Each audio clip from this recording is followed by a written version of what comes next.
Cette conférence de presse pour annoncer la célébration du jubilé des 125 ans d'évangélisation de l'Église catholique en Côte d'Ivoire. Initiée par la Conférence des évêques catholiques de Côte d'Ivoire, CECCI, elle a été l'occasion pour Emmanuel Ouéinan, secrétaire général de la CECCI, d'exhorter les paroissiens et paroissiennes à se mobiliser pour la réussite de cette cérémonie qui va tourner autour du thème « En marche vers 125 ans de l'évangélisation de la Côte d'Ivoire ». Grand Bassam, porte de foi. Nous retiendrons que la célébration de ce jubilé marque la présence de Dieu au cœur de l'histoire de notre pays. Les grâces qui en découleront ne concerneront pas seulement l'Église, mais toucheront l'ensemble de la vie de la nation. Cela appelle les membres de notre Église à être présents dans le domaine du développement, de la justice et de la paix, de l'éducation, de la santé, de la communication.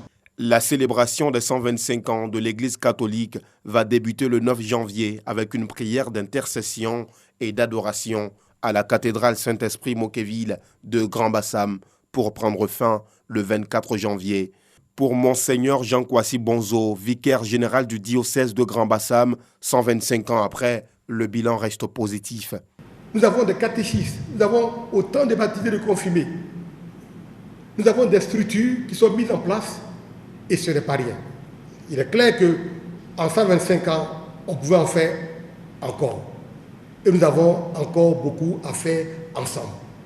Mais nous ne sommes pas fatalistes. Je me réjouis de ce que nous sommes aujourd'hui. Des prières pour la paix et la réconciliation en faveur de la Côte d'Ivoire, dans le strict respect des mesures barrières, seront au menu de cet événement. Renforcer les capacités des parents dans l'éducation de leurs enfants en adoptant des pratiques favorables à leur développement. C'est l'objectif que vise l'ONG International Rescue Community IRC.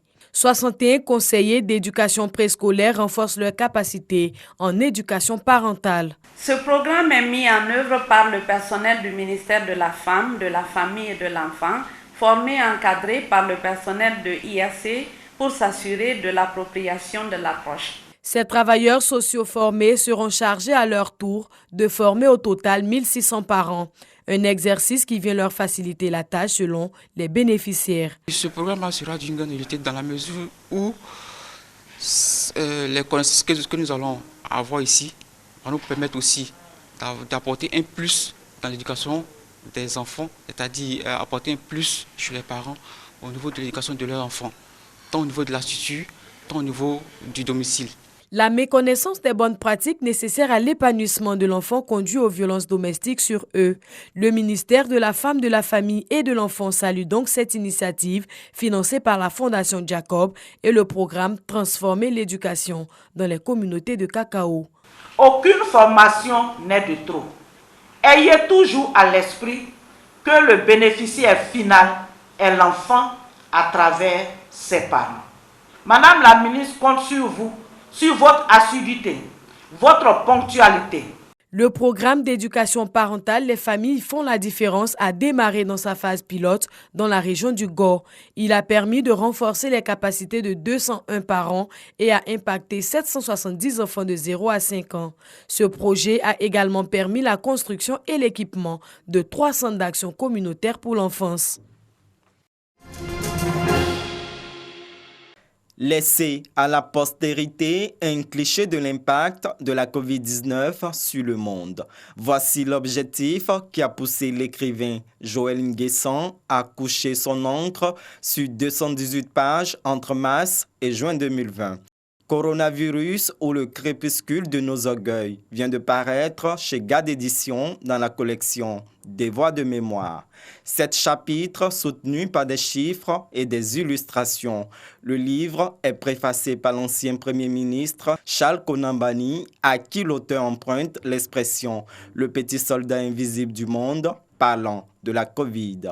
Une pandémie qui déconstruit nos certitudes et invite à faire preuve d'humilité. Qu'on arrête de dire qu'on est les plus forts militairement, les plus forts en termes de santé, qu'on arrête de dire qu'on est les plus forts en termes de religion, qu'on est les plus forts en ceci. Non, non, non. Le virus est venu nous montrer que nos certitudes d'hier sont devenues des incertitudes. Même si on est président de la République, même si on est chercheur, même si on est grand scientifique, même si on est le plus grand devin du monde, on doit devenir tous, même si on est des grands hommes de Dieu, on doit devenir tous humbles. Fermeture des frontières, course au vaccin, tâtonnement dans les décisions politiques, réduction au strict minimum des rapports sociaux et le lot de controverses. Bref, le coronavirus aura imposé un nouvel ordre mondial face auquel l'auteur exhorte à une autre humanité.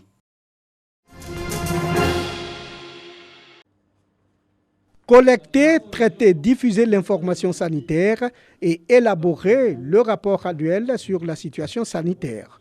Telles sont les missions de la Direction de l'informatique de l'information sanitaire, plateforme logicielle qui fournit aux gouvernants des outils de surveillance et d'analyse de la situation sanitaire du pays. D'énormes avantages en découlent. Offrir aux décideurs et gestionnaires des données et un accès facile à des tableaux de bord prédéfinis et la possibilité de créer des rapports dans un bref délai. En vue d'assurer une meilleure mise en œuvre de la situation RUM, il apparaît nécessaire de faire un bilan avec les principaux acteurs. C'est une opportunité de taille pour le ministère de la Santé parce que c'est un outil qui nous permet de prendre la décision. Vous avez des données de santé, mais permettre de présenter ces données-là sous un format qui permet aux décideurs d'avoir une idée de ce qui s'est passé dans son centre, de voir comment les indicateurs de santé évoluent et de prendre la bonne décision pour améliorer la politique. Il ressort donc de cette rencontre la bonne utilisation du système et les meilleurs districts sanitaires primés. Il s'agit de Didiéville, Marcory et Trècheville. Pour nous, il est capital d'avoir la bonne décision à prendre devant certains indicateurs de santé. Et cet outil permet de voir en temps réel, à tout moment, l'évolution de nos indicateurs et donc peut permettre donc d'ajuster des stratégies pour avoir de meilleurs résultats. Pour une bonne utilisation d'un outil permettant de prendre des décisions idoines. L'utilisation de la situation RUM est intervenue au deuxième trimestre 2018.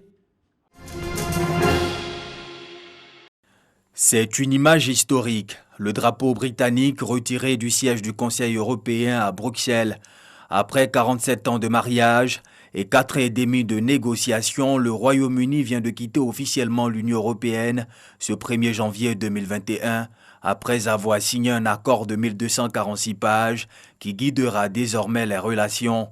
Selon le politologue William McBlonon, ce divorce ne profite à personne. Nul ne gagne à la sortie de la Grande-Bretagne, puisque la Grande-Bretagne fait partie des grandes puissances de l'Union européenne, deuxième puissance économique après l'Allemagne, deuxième puissance militaire après la France, donc c'est une grande puissance qui s'en va. Et si les accords économiques ont été au cœur des négociations, le no deal concernant le programme Erasmus, permettant l'échange d'étudiants entre les pays signataires, est selon le politologue une grosse perte pour les jeunes. Je pense que les Européens perdent beaucoup sur ce plan parce que le programme Erasmus a permis aujourd'hui à la plupart des élèves et étudiants européens d'aller apprendre l'anglais en Grande-Bretagne, ce qui a été un programme vraiment très avantageux sur ce plan.